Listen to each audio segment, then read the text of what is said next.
Last time से हमारा जो टॉपिक है वो कंटिन्यू है, calculate shear force and bending moment of simply छोटी बीम, जिसमें ये बीम था और उसकी फ्री बॉडी डायग्राम आप पिछले लेक्चर में देख चुके हैं और इसका जो शियर फोर्स है, रिएक्शन है, वो हम कैलकुलेट कर चुके हैं। अब इसको आगे बेंडिंग मोमेंट कैलकुलेट करेंगे।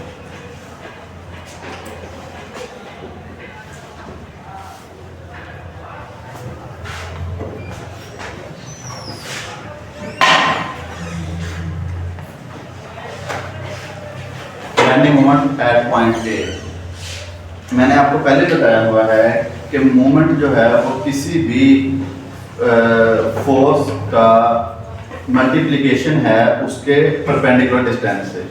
ये जब हमने कैंटिलीवर बीम किया था तो उसमें भी डिस्कस कर चुके हैं, एम राइट। और इस केस में जो भी पॉइंट पर हम लेंगे, हम एक तरफ से शुरू करेंगे और उस पॉइंट को फिक्स करेंगे और उससे जब दूसरी तरफ जाएंगे तो जो परपेंडिकुलर फासला आता जाएगा उसको हम ऐड करते जाएंगे और force into distance is equal to moment. और इसमें आपको मैंने एक बात बताई थी कि मोमेंट लेने का तरीका ये है कि जो क्लॉकवाइज हैं वो मोमेंट बनेगा, उनको प्लस ले लें, और जो एंटी क्लॉकवाइज हैं उसको माइनस ले लें। तो आपने बीम की डायग्राम देखते हुए, लोडिंग की पोजीशन देखते हुए आपने ये डिसाइड करना है कि ये पॉजिटिव में होगा या नेगेटिव में होगा। फॉर एग्जांपल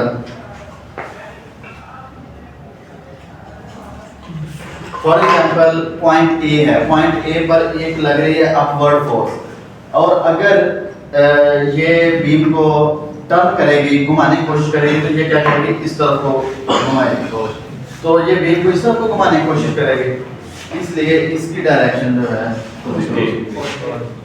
ठीक है। अब और अगर हम ए से ई की तरफ आएंगे या ई से इस तरफ आएंगे तो उस जरा जीरो, क्योंकि परपेंडिकुलर डिस्टेंस इस पॉइंट से जीरो है, समझ गए ना बात। इस पॉइंट से परपेंडिकुलर डिस्टेंस जो है वो जीरो है तो बेंडिंग मोमेंट ऑटोमेटिकली क्या हो जाएगा, अब आ जाएंगे इस पॉइंट पर। तो इस पॉइंट पर दो फोर्सेस हैं, कौन कौन सी, एक ये वाली फोर्स और एक ये वाली फोर्स। ये फोर्स इसको घुमाएगी इस डायरेक्शन में या इसको घुमाएगी, क्योंकि हम इस तरफ को जा रहे हैं तो ये इसको इस डायरेक्शन में घुमाएगी। समझ कर रहे हैं बात को, या और ये जो ए पर है ये इसको इसी डायरेक्शन में घुमाएगी, तो ये क्लॉकवाइज बनती है तो ये पॉजिटिव होगी एट पॉइंट बी। बी पर क्या होगा, plus 1000 multiply by perpendicular distance कितना है, 2 मीटर, ज़रब 2, और उसमें से माइनस होगा जी, क्योंकि ये इसको इस डायरेक्शन में घुमा रही है, ये माइनस होगा एंटी क्लॉकवाइज पोजीशन में, तो ये आएगा जी 800 ज़रब 0, तो ये 0 हो जाएगा और ये आ जाएगा 2000। कैलकुलेटर निकाल लें, कैलकुलेट आप करेंगे। अब पॉइंट सी पर कैलकुलेट करेंगे। पॉइंट सी पर 3 फोर्सेस हैं, एक क्लॉकवाइज है जो कि इसको घुमाएगी इस साइड पर क्लॉकवाइज सोल्यूशन पर, और एक फोर्स ये वाली है, एक फोर्स ये वाली है जो इसको एंटी क्लॉकवाइज घुमाएगी, और एक ही 400 वाली फोर्स है जो इसको एंटी क्लॉकवाइज ही घुमाएगी, लेकिन उसका परपेंडिकुलर डिस्टेंस जो है वो 0 है। तो सी पर 1000 प्लस में मल्टीप्लाई बाय 2 इंटू 2/2, 2 ज़रब 4/2, ये इसको अलग अलग लिखना है, ये याद रखनी है बात, ताकि जब आप कैलकुलेट करें तो आपको पता हो कि 4 का हाफ है, L/2 है, तो यहाँ तक ये इतना डिस्टेंस बनता है। अंडरस्टैंड कर रहे हैं बात तो। अच्छा, अब ये दूसरी फोर्स ये है, ये माइनस में आएगा, -800 ज़रब, इसका डिस्टेंस 4/2 होगा, L/2, 4/2 is equal to, calculate करेंगे 2 2 4 4000 माइनस 1600 पॉजिटिव में 2400 किलोग्राम मीटर। समझा रही बात की? अब आ जाए पॉइंट डी पर। अब पॉइंट डी पर 3 फोर्सेस हैं। कौन कौन सी? एक ये पॉजिटिव में क्लॉकवाइज और 1 और 2 वो नेगेटिव फोर्सेस या वो एंटी क्लॉकवाइज फोर्सेस जो के बीम को परपेंडिकुलर डिस्टेंस उनका कुछ ना कुछ है और बीम को घुमा रही है। लेकिन एक तीसरी फोर्स है जो जिसका परपेंडिकुलर डिस्टेंस जो है वो 0 है। तो इनको लिख लेंगे 1000 ज़रब 2 ये है और 4 ये है। 2 जमा 4 अलग अलग लिखना है, ये याद रखना। 2 जमा 4 ये हो गया और अब ये एक माइनस 800 वाली है। जरा इसका परपेंडिकुलर डिस्टेंस कितना है? 4 मल्टीप्लाई बाय 4 माइनस एक ये वाली है 400 किलोग्राम। जरा कितना है? L बाय इसका डिस्टेंस कितना है? इतना है और वो कितना है? L by 2 4/2। ठीक है। और एक और फोर्स है जो कि 800 किलोग्राम की है लेकिन उसका परपेंडिकुलर डिस्टेंस 0 है। 800 ज़रब 0 माइनस डी पर कैलकुलेट करेंगे 6000 इसमें से माइनस कर दें 8 24 कितना 3200 कितना आता है टोटल? इसको पूरे को कैलकुलेट करें। 3200 निकालें फिर 4 तो 800 निकालें और फिर 1996 यस सर 1996 नहीं आएगा। आया देखो 3200 और 4 2 800 3200 और 800 4000 4000 6000 में से निकालें तो 1996 बनता है। 2000 पॉजिटिव में 2000 किलोग्राम मीटर। अब ई पर आ जाए। ई पर देखें जी ये वाली फोर्स है जी 1000 जरा। अब इसका डिस्टेंस कितना है? 2 जमा 4 जमा 2 2 जमा 4 जमा 2 8। ठीक है। और माइनस क्या हो रहा है जी? 800 जरा। इसका परपेंडिकुलर डिस्टेंस कितना है? 4 ये और 2 ये। अलग अलग कैलकुलेट करना शुरू कर दें। और 400 ये माइनस 400 जरा 4/2 ये और 2 ये 4/2 जमा 2। अंडरस्टैंड कर रहे हैं ना आपको? और 800 ये है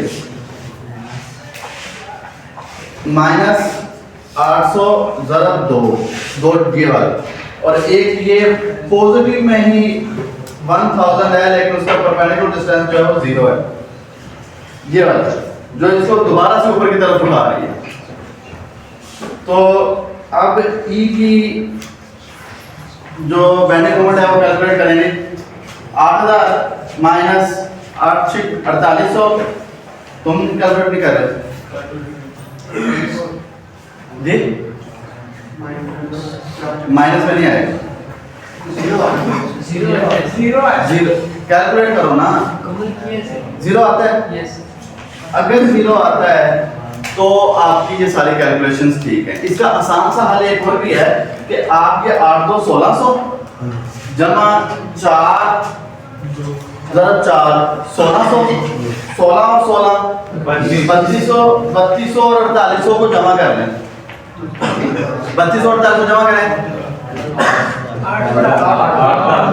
8000 पॉजिटिव का है और 1000 ज़रब 8 है।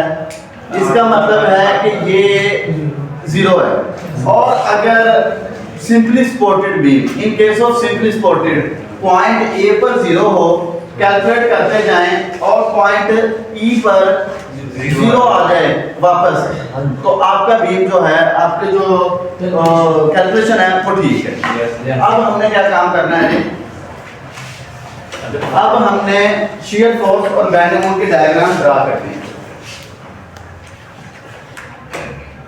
ऐसा कि वो आपके पास वैल्यूज होंगी, वो आपने लिखनी। ये डायग्राम लाइन है और ए बी सी और डी और ई, इसी में आप BMD करना है, बेंडिंग मोमेंट डायग्राम, और इसी को आगे कंटिन्यू करना है।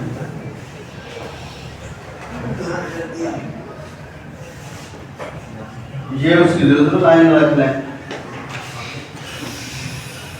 ए बी सी डी और ई। तो लास्ट टाइम देखें जी शियर फोर्स की वैल्यूज कैलकुलेट जो की हुई हैं वो लिखवाएंगे जरा। पॉइंट ए पर शियर फोर्स की वैल्यू क्या थी, देखें जरा जल्दी करें।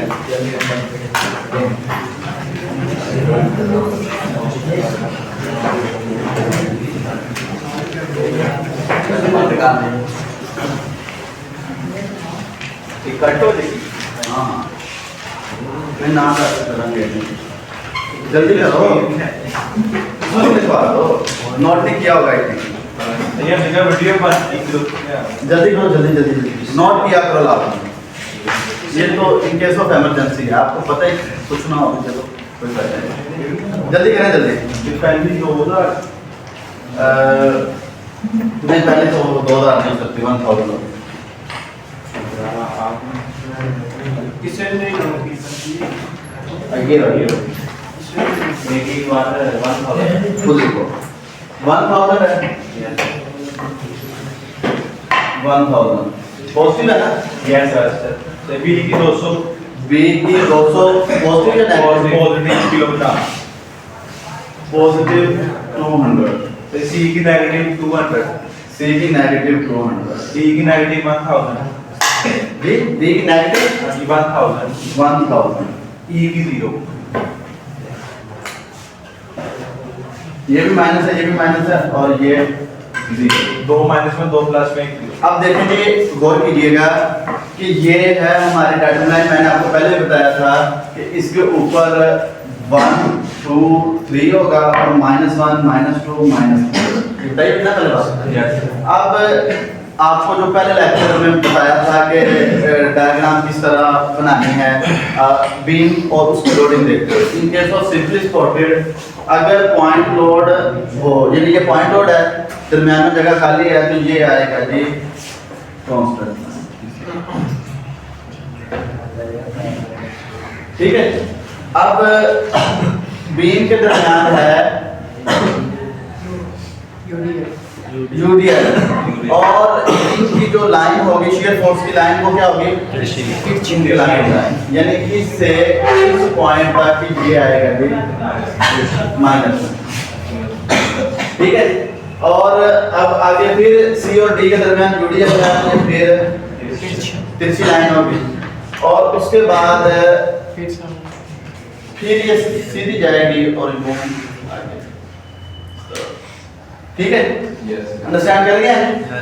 अब आपकी जो शियर फोर्स डायग्राम है वो कुछ इस तरह से हो,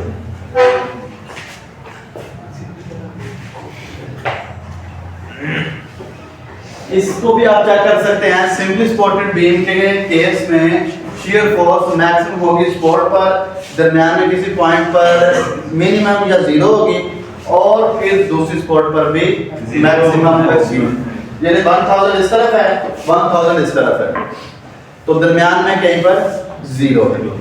तो अब ये वाला जो पॉइंट है, इस पॉइंट को कहते हैं ये पॉइंट ऑफ 0 शियर।